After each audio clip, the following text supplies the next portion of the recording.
Hey all, it's Paul from Drums and Rums with the Backbeats Beats the Spirit. This episode is sponsored by Club Tiki. Visit them at clubtikico.com to order rum-based cocktails in a can. Use promo code Drums and Rums to receive a discount and free shipping when you order 2 4-packs or more. They can the tropics so you don't have to. Want to learn more about rum or expand your rum knowledge? Then become a Rumlier. The Royal Rum Society has Rumlier certification programs for all levels, from enthusiasts who wants to learn more about rum all the way to Master Rumlier certification, the highest degree of rum knowledge, discernment, and elucidation. Visit rumlier.com. That's RUMMELIER.com. Use promo code DRUMS2022 and receive 15% discount off your enrollment.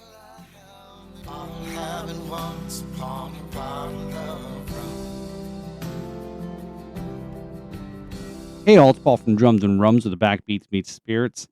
Thank you for checking out this podcast episode. If you like what we're doing here, don't forget to leave us a rating and a review on Apple Podcast and subscribe to our YouTube channel for our video content. So this episode is 115, and this is the Ringo All-Starr review. So if you caught the previous episode, podcast 114, where I was preparing for this concert by diving into the story of Ringo Starr, but this episode, as I mentioned, it's a recap and review of the performance of Ringo Starr and his All-Starr band.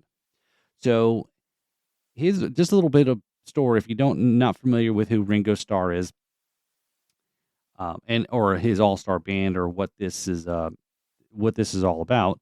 So Ringo Starr, as you should know or might not, if you don't, is one of the Fab Fours.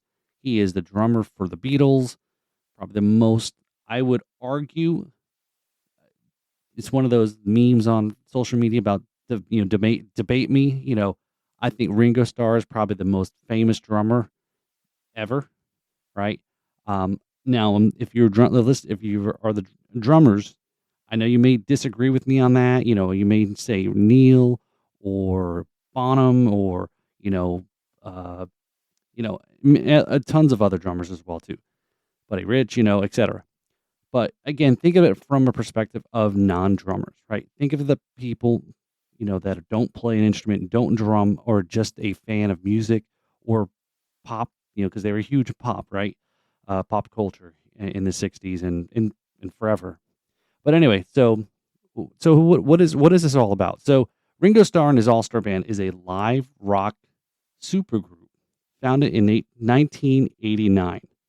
And they have shifting personnel, but it's led by the former Beatles drummer and vocalist Ringo Starr.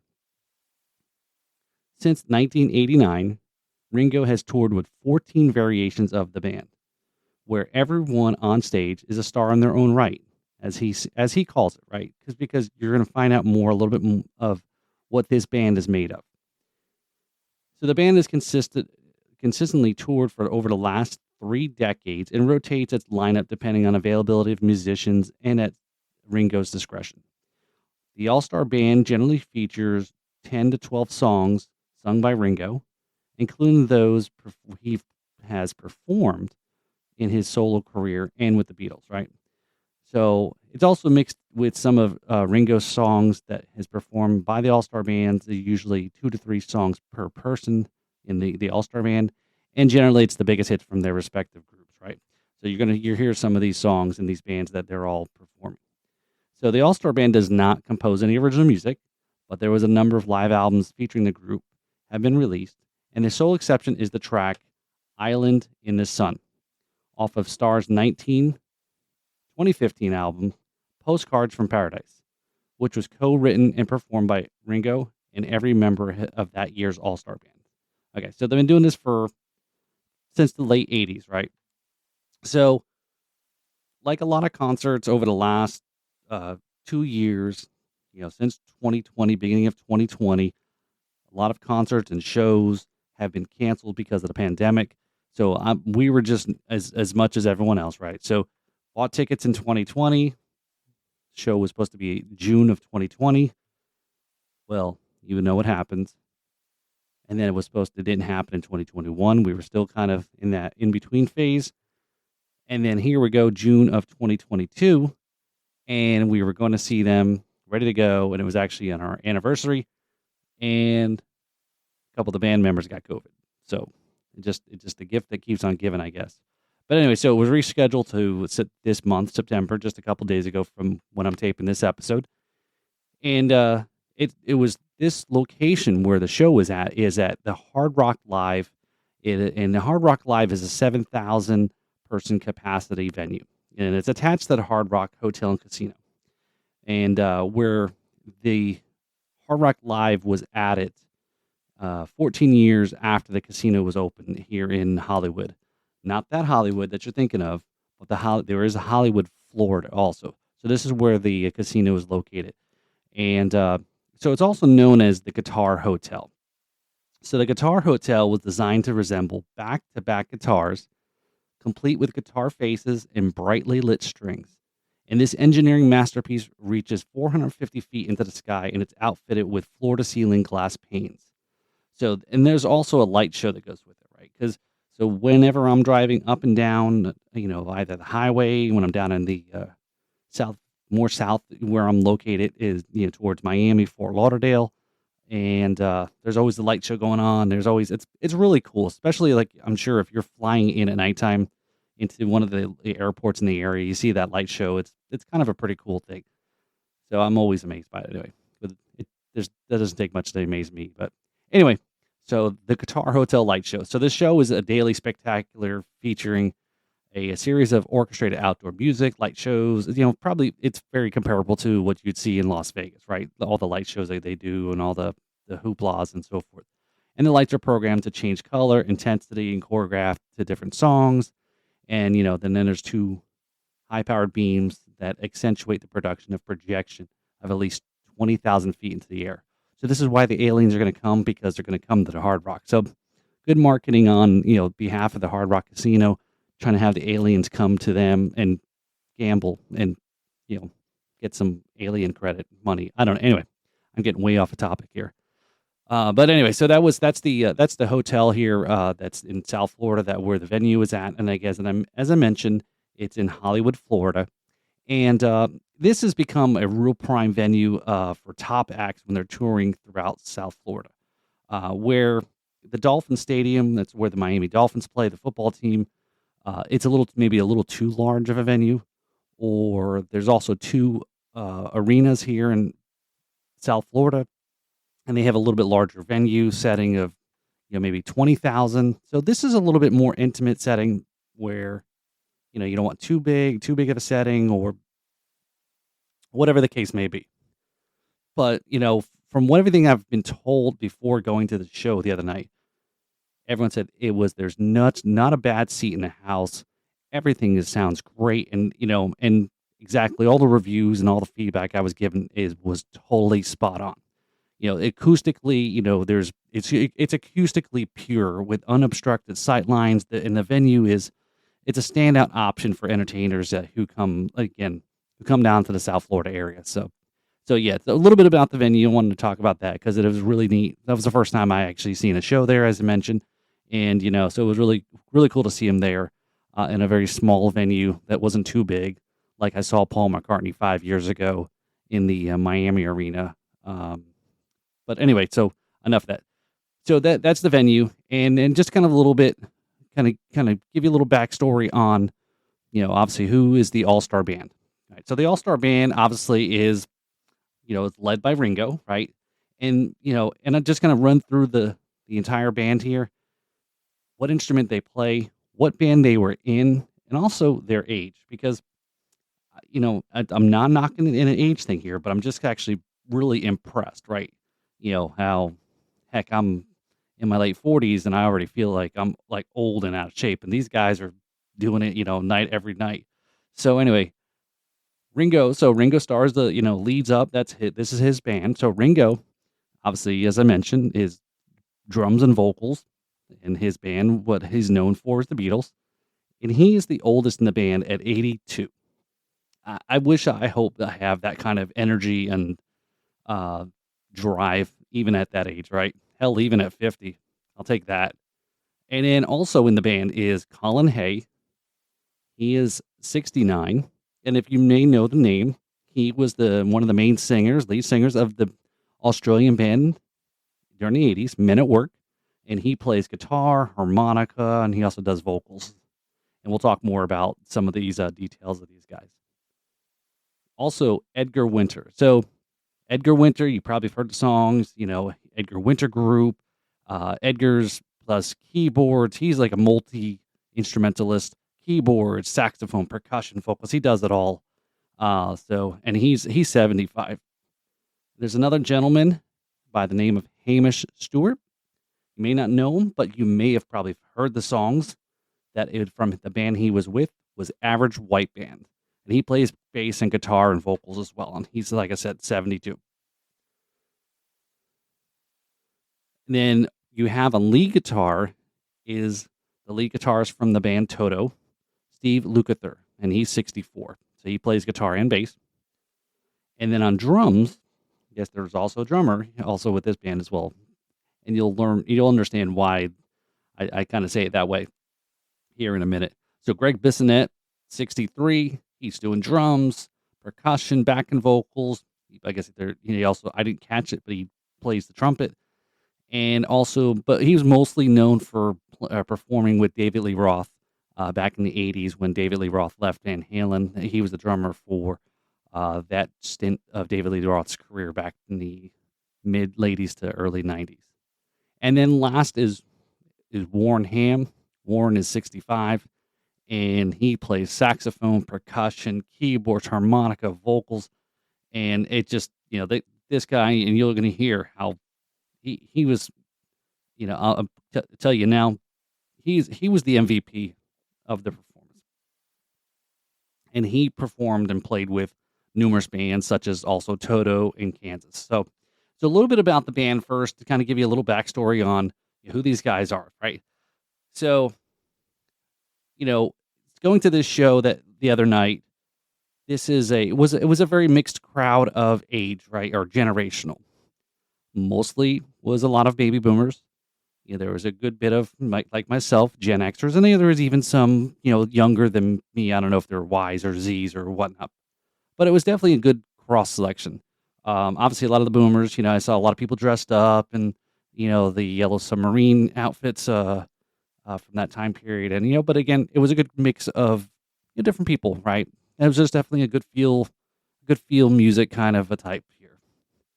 So even with their combined age of over 490 years, I know that kind of sounds a little crazy, but obviously there's 7 guys in the band. So, but their average age is 70, right? So, and these guys have of spanning from 40 to 60 years of performing, right? Obviously, Ringo's up there with the biggest number there of age is 60 years, right? He's been performing. That is just amazing, right?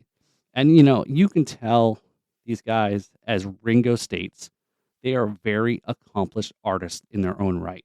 So, like I said, when I go to start describing the set list and some of how the show was, you're gonna, to understand, why he says it and why I agree with what he's saying about their own, accomplishments.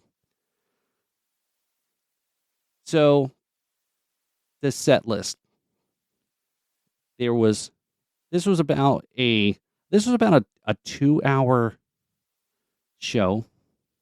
So I started a little bit after about 8:15 and ended at almost about 8:20, 8:30 ish. So that's a good solid 2-hour show, right? And then, like I said, I know I'm not in shape to do, I'm not even in shape to do this podcast, I don't think. But yeah, 24 songs in 2 hours. So, and again, we're going to go through this whole list of the genre, the types, who sung what, who did what, and so forth. So, right out of the gate, there was no opener, right? So it was just, here it is, the band, 8 p.m. the start time, fashionably late, 8:15. And right out of the gate, Ringo opened up the show singing a Carl Perkins song, Matchbox. And then his own song, It Don't Come Easy.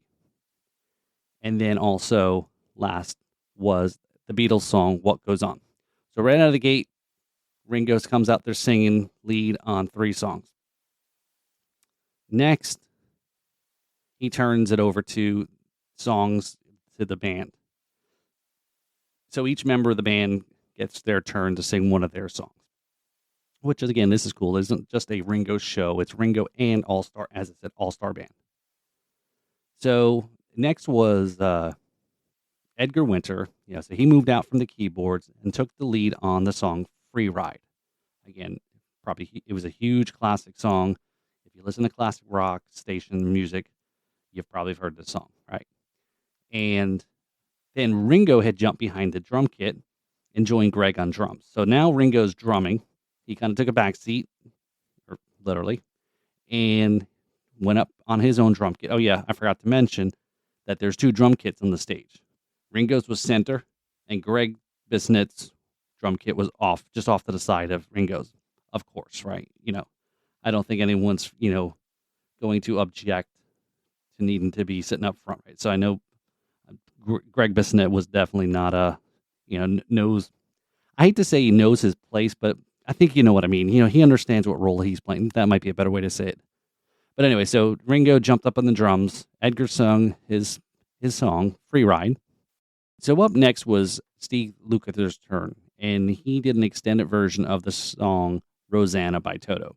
So again, these are songs that are huge that most people should, probably have heard of.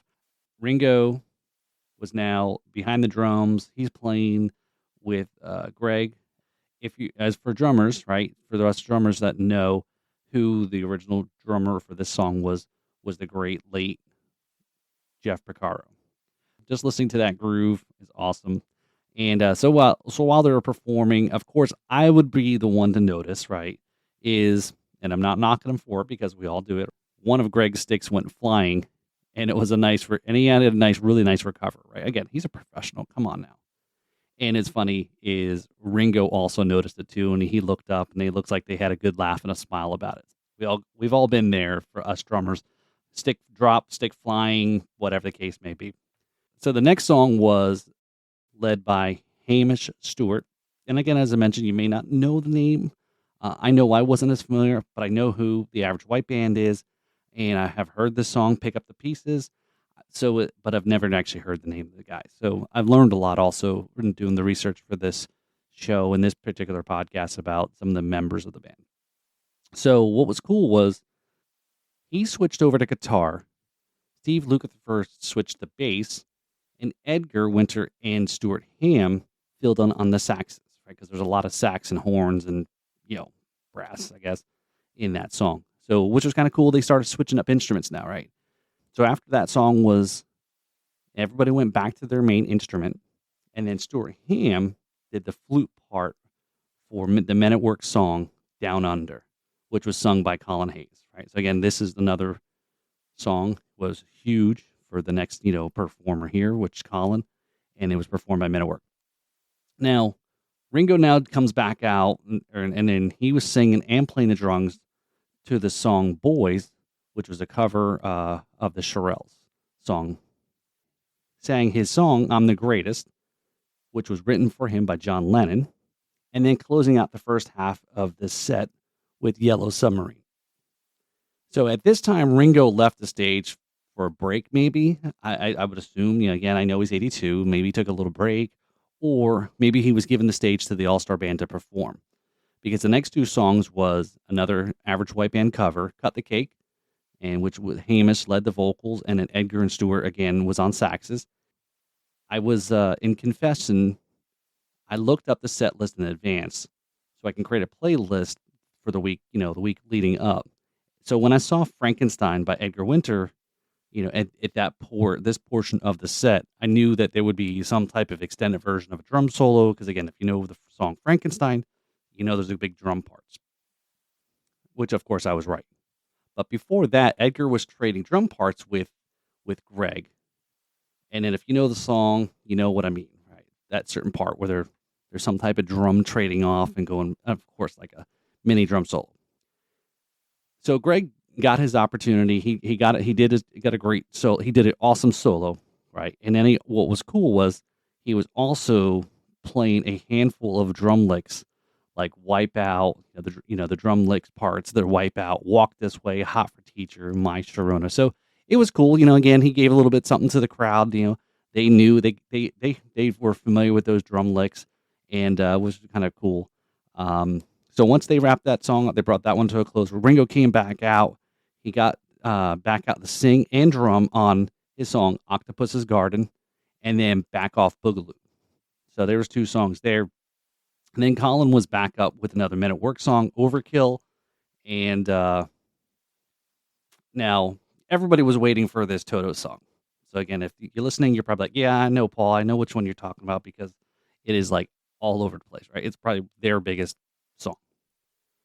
Then that song was "Africa," and Steve sung the song, and Stuart Ham was, this guy Stuart Ham, look him up.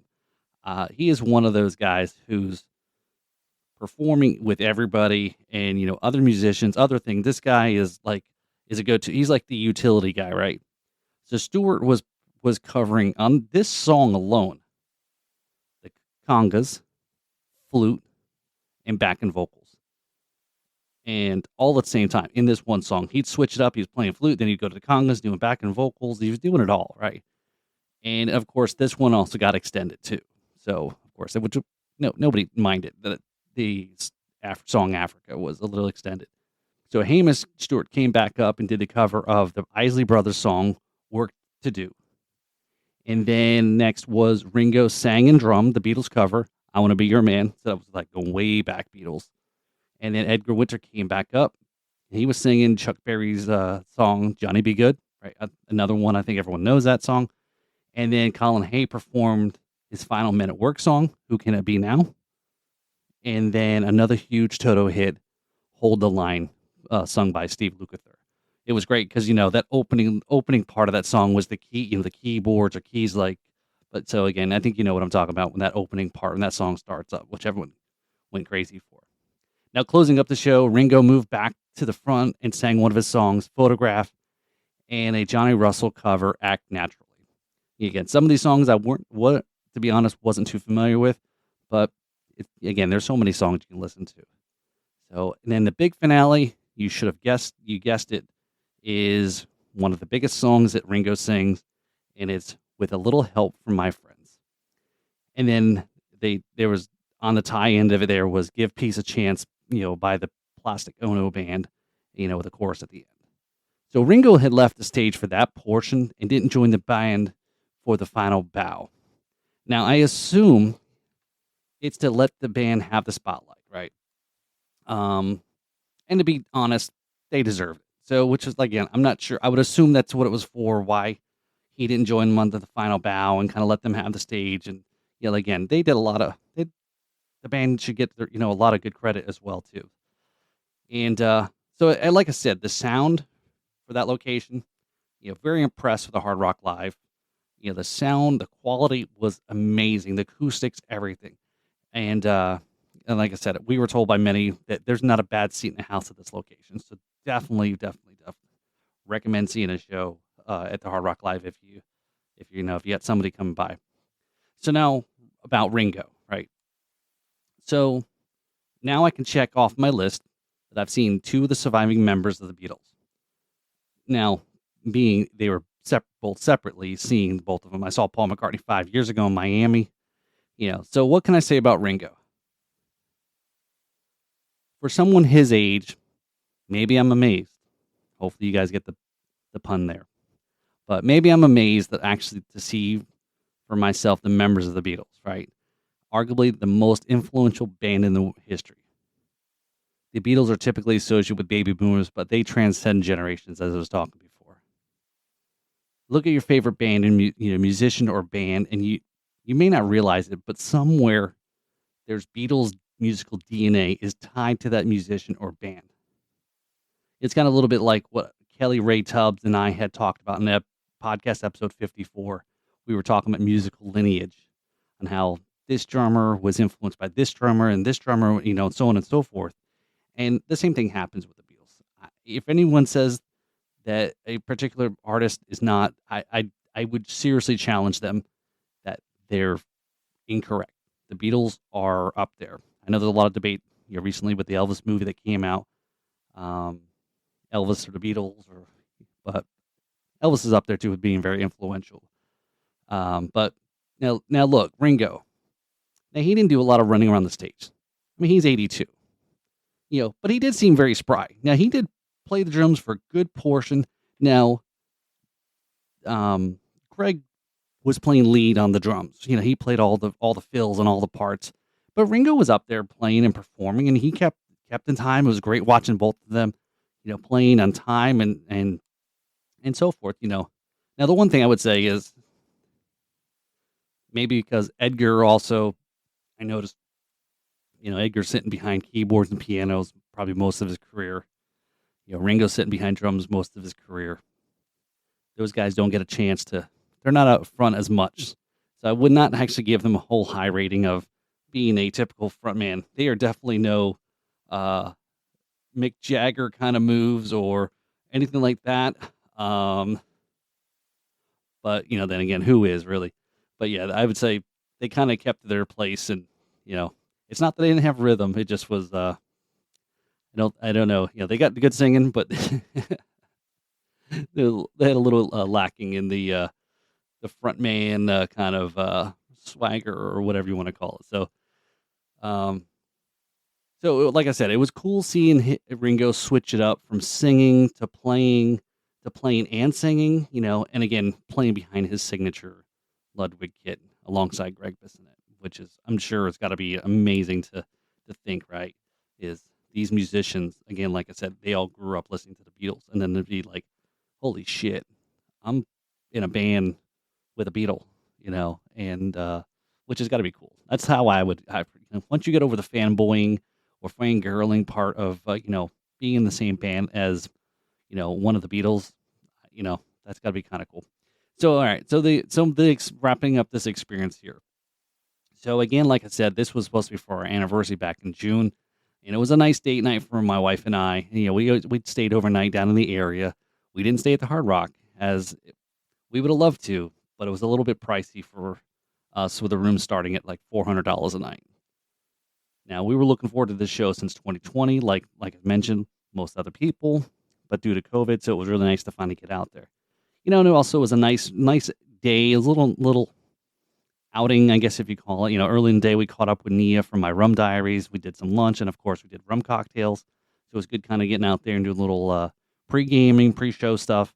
And but when we got to the casino was crazy busy. Maybe I don't go to casinos often anymore, or really often, and I just didn't see it. It was a Saturday night, of course, in basically Fort Lauderdale, South Florida, and it was crazy. And of course, there was a show that night too. Now our casinos here in Florida don't offer table games like craps and roulette, and most of the slots are super complex because they're like all these progressive, things and options and so forth. So we didn't really gamble that a whole lot, which I guess is a good thing. But I guess I gotta need to get on a cruise ship soon, if I want to do a little bit of gambling on a little bit of roulette. Our seats were upper balcony off center. So even though they were up there that high, they were great seats for the price of $45 before taxes and fees. Now, you go to a concert, it's great to be close, it's great to be up front, but really you're going to a concert, for the music, the sound, right? Do you need to be? Hey, if you got the money, more power to you. Yeah, don't get me wrong. Would have loved to also sit up really close or down on the floor to see, be a little closer. But you know what? Still had a great time. So, as I said, when you hear Ringo Starr and his All-Star band, that's exactly it. It's Ringo Starr and these also awesome musicians that are performing with him. And again, you need to set expectations here, because this is not a Beatles tribute band. It's Ringo and his friends jamming out to their songs. Now, as we said, these guys have been with the All-Star Band on and off over the years. So again, they switch in and out. So obviously, as I mentioned, the awe of being with the Beatles must have been cool for the first time they met Ringo. And I think, as I mentioned before, the musical DNA, right? Colin, Greg, Hamish, Steve, Stuart, and Edgar were all influenced by the Beatles. I can only imagine a Pinch Me, I'm Dreaming. Ringo is playing one of my songs, right? That'd be kind of a cool thing. I wrote this song, and now a Beatles playing with me on this song, right? Live, which is, again, pretty cool. And definitely, as I mentioned, the MVP's got to go to multi-instrumentalist Warren Ham. He just didn't play multiple instruments from song to song. Sometimes he played multiple instruments during the same song, as I mentioned. He's playing percussion, singing backing vocals, playing sax, flute, keys. He did it all, right? So where do we end up with all this here? What did I think about the overall evening, the overall show? And I do think, because I've talked a lot about seeing Paul McCartney, and that performance was also, I think, tied into that evening, that weekend when I was down in Miami seeing him. And I think there's a lot that goes into that that emphasizes a certain event that you may be involved with. If there's other things going on that are going good, I think it just only amplifies that. So that's kind of a little bit of the same boat too, right? I think we had a good time. We had fun, a little out of town night for my wife and I. So I would give a rating of 4.5 out of 5 Ringo Stars for the performance. Again, go into it. I had never seen these guys perform before. So maybe that was something where, if I had seen them maybe back in their heyday, and I talked a little bit about that with Tina and Erica on their podcast episode when they were going to go see the Motley Crue Def Leppard stadium tour, and what the prices were for the show, and is it worth paying that money to see guys that may not be in their prime anymore? And yeah, you can argue that these guys aren't in their prime anymore either. And that's fair. That's a fair statement. So it could be a little bit different. But anyway, that was like I said, I had a good time. My wife had a good time. Everyone I was sitting around had a great time. We understood. We loved the songs. We loved the different selections. We loved seeing these guys switch it up. They seemed like they were having fun. 2 hours solid straight, just jam it out. And so I definitely would go see them again. Maybe they change up the set list, maybe, but I think they do. Obviously, as I mentioned, when you got different guys coming in, they're going to play different songs to it. So yeah, 4.5 out of 5 stars. I'd rate this performance. So hopefully you enjoy this episode of the podcast here about my review and my recap of the Ringo Starr and All-Star Band show here at Hollywood, Florida, in the Hard Rock Live. So don't forget to rate and review the podcast on Apple and leave us a rating on Spotify. Subscribe to the YouTube channel. Also subscribe to our podcast network partner, Jams and Cocktails, and follow their socials as well. These reviews and ratings and subscribing do actually make a difference for the podcasts, which is what advertisers look at. It's like how many people are subscribing, what is their rating, what are the reviews. That does make a difference. So if you're listening to us, please go ahead and give us a rating, whether it's on Spotify or on Apple. Just give us a rating and a review. I really, truly appreciate it. It helps us subscribe there over to the YouTube channel to watch our video content we have. And lastly, I thank you for listening to this episode. Peace and love. And this is Paul with the Backbeats Meets Spirits. Cheers, y'all.